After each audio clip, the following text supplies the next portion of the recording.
Hello everyone, welcome back. Well, in this video, we are going to continue to talk about the supply and demand model. And in these sections, we are going to focus on the study of supplies. So very similar to the study of demand we mentioned in the previous lessons. Well, the supply basically represent the behavior of the seller, and they have almost exactly the same topics that we are going to cover in the supply study. So first of all, let's describe the behavior of the buyers, what we are trying to study here. So supply is basically a representation of the willingness and ability of the seller to produce and offer to sell different quantities of goods at different price level during a specific period. So sometimes we refer to this behavior, the willingness to sell, that regard to the supply side of the markets. Similarly to the study of demand, well, we also have the law of supply that kind of give us an idea of the general behavior of the sellers in the market. So the law of supply actually tells us as the price of the goods rises in the markets, the quantity supplied for the good is going to rise too. And vice versa, when the price of the goods in the market falls, the quantity supplied for the goods will fall too, ceteris paribus. So generally, you can actually think about this in a very simple term. When seller they are facing a higher price to sell their products, it's more likely that they are going to make more profits from the markets and they are going to sell more. However, when they know they can only sell their product at a very, very low price and has a very, very small profit margins or even losing money, in this case, well, the supplier might actually choose to reduce the amounts of goods they want to sell in the market. Again, similarly to the study of demand, well, we have the demand schedule that basically represents the demand behavior in the tablet formats. We also have the supply schedule here. And the way how we interpret this supply schedule, it's pretty much the same as we study in the demand. So in the supply schedule, we have the price of the goods and the quantity being supplied in the markets or chosen by the firm in the markets. So when prices go up, the quantity supplied of the good will go up. Well, the reason is because there is always the law of supplies. Well, instead of the tablet formats, we can also use the supply curve, which is a graphical representation of the supply to demonstrate the behavior of the sellers. Well, unlike the demands, well, the supply curve is going to be always upward sloping so that it demonstrates the law of supplies. The shape of the supply curve can also be a curve or a straight line. But one exceptional case that you might actually see in the market is that there might be some supply of the products actually take a supply curve that is a vertical line. So it might actually violate the law of supplies. However, well, the vertical supply curve is actually exceptions to the law of supply, and it actually applies to many, many cases in the market. So when do we see a vertical supply curve? Well, take it for example. If we actually have some goods that has a very limited amount of quantity to sell in the market, for instance, maybe a piece of art. Let's say an artist actually draw a picture, and this is the only picture that exists in the world. Well, in this case, regardless how high the price actually the seller sell in the market, there will always be only one picture available in the world. Well, you can also relate to some other examples, such as limited quantity of the goods, right? So there are so many brands that are using the term limited editions to convince the consumers that there will only be certain amounts of this product available in the markets. So, in general, there are many other cases other than the limited editions that will provide this limited amounts of goods, because there are some product maybe actually having this vertical supply curve because there is no enough time to produce more units at a given time period, especially when we talk about agricultural products.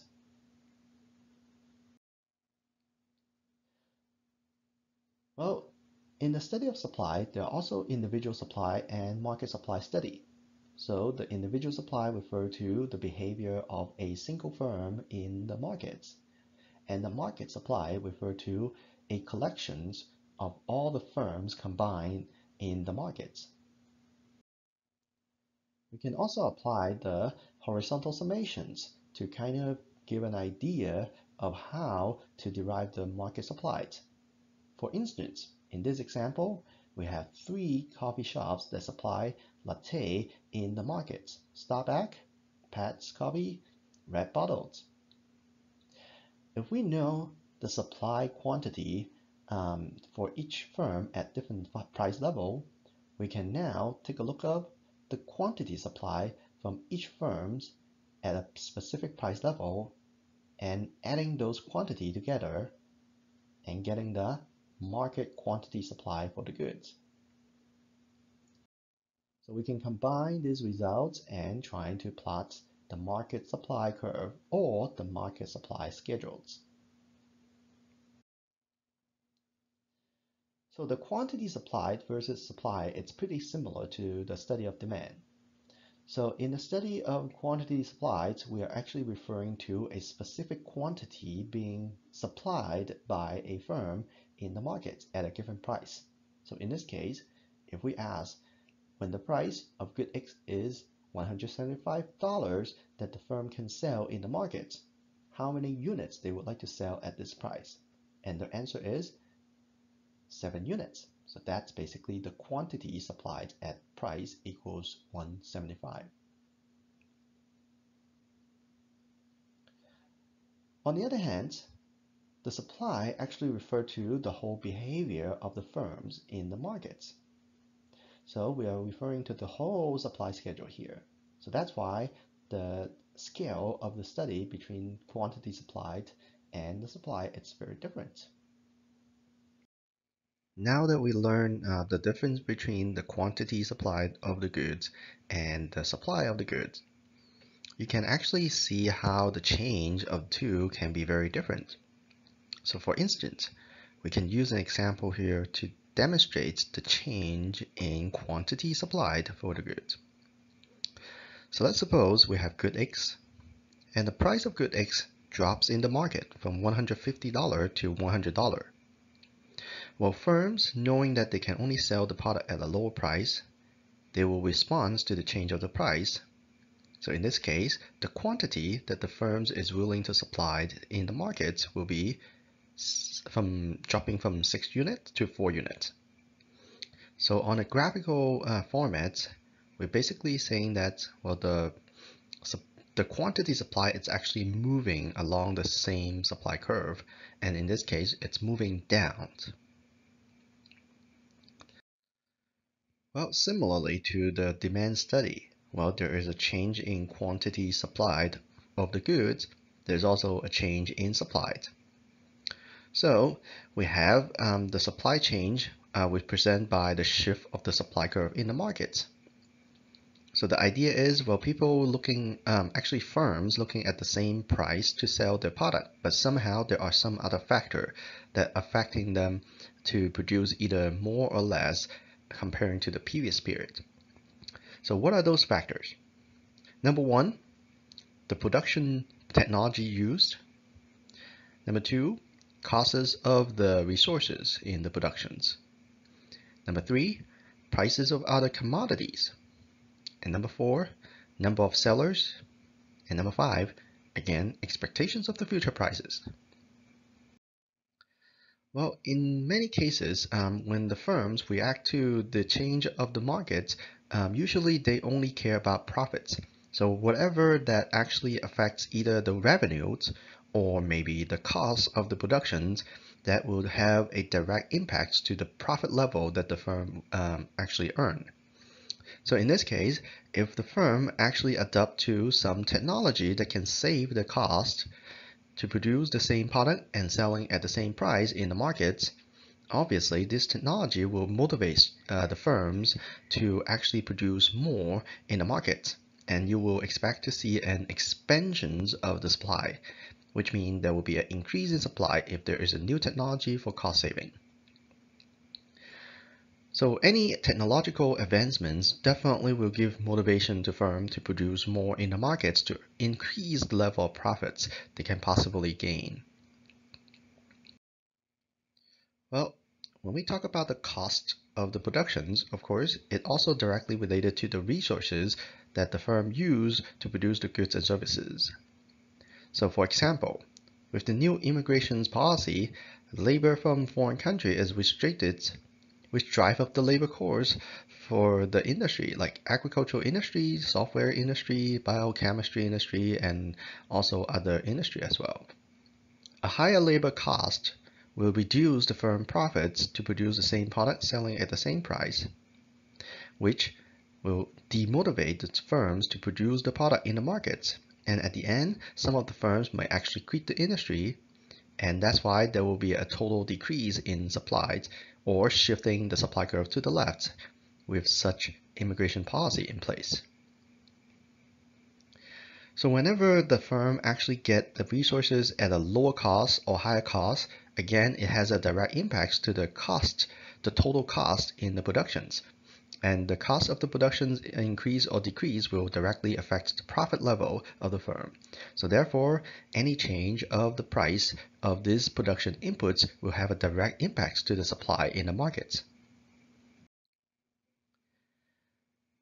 Prices of the related commodities basically refer to the goods that the firm is capable to produce at the same time with the same level of technology and resources in place. So for instance, you can easily think about Apple. They actually have the technology to produce iPhone and iPods. They designed the two products. Well, the two products actually use very, very similar resources.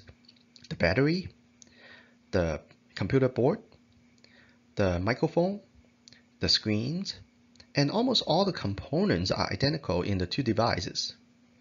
So Apple will have to consider, well, how many iPod or how many iPhone they should produce in a particular seasons. Well, remember, we have a scarce resources problem here. So whenever Apple decided to produce more iPhone, well, they have to think about reducing the productions of iPods. So given the choice for Apple to choose which one to produce, well, they will look at the price of one good, and depends on the comparative pricing, they will decide to increase or decrease the supply of the other goods. So generally speaking, whenever the two goods are basically equally for the firms to produce, and let's say for good X and good Y, when the price of good Y in the markets decrease, well, the firms know that they are not going to be profitable to produce good Y. They will increase the supply of good X. So in this case, the supply of good X will shift to the right. On the other hand, when the price of good Y increase, it becomes more profitable comparing to good X. Well, the firm will have to sacrifice some productions of good X in order to increase the level of productions of good Y to earn more profits. In this case, well, the supply of good X will decrease. Well, number of sellers also make a difference between the size of the markets. So as you can imagine, if we have more firms exist in one place or one market, and the firms will definitely produce some level of product.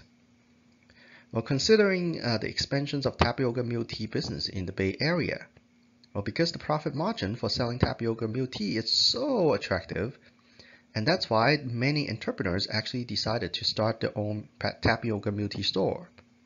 When more sellers enter the market, there will be more of tapioca milk tea produced in the Bay Area. So, when number of buyers increase, the supply of the products will shift to the right or increase in supply. On the other hand, when the number of buyers decrease when firms exiting the market, well, that will definitely will shift the supply curve to the left, which is the decrease in supply. Well, lastly, well, firms also look at the expected future prices to determine whether they should sell their product right now or not. Suppose, you think about yourself as an oil supplier, and your company can produce 1,000 barrels of oils per month, and you were told that the oil prices is probably going to raise by 15% next month. Well, you are making a decision for your company. Should you sell your oils today, or should you sell your oil next month? Well, I think this is a pretty obvious answer for most of the manager running the company. Whenever you see an opportunity to actually sell the product at a higher price to earn bigger profit margins, you would like to save the products for a future period to sell. When you are holding up this inventory, obviously it will affect the current supply of the product in the market.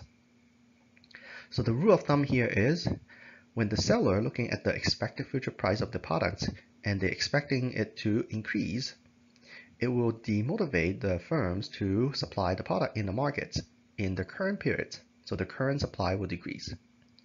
When the expected future price of the product decrease in the future, well, firms then will increase the supply at the current period because they want to sell everything they can possible at the current periods before they waited too long that they have to sell the product at a lower price. So generally, we have talked about the two changes in the study of supply. So one is what we call the movement factor, which is the price of the good itself. Whenever the price of the goods change, the quantity supplied of the goods will change, and that will cause a movement along the supply curve. On the other hand, well, there's a shifting factor that we just studied, which shift the supply curve in the markets. Those factors include price of the relevant resources in the productions, technology used in the productions, prices of the other goods that the firm is capable to produce, number of sellers, expectations of the future prices, and later we are going to also discover how tax subsidies and government restrictions might also affect the supply in the markets.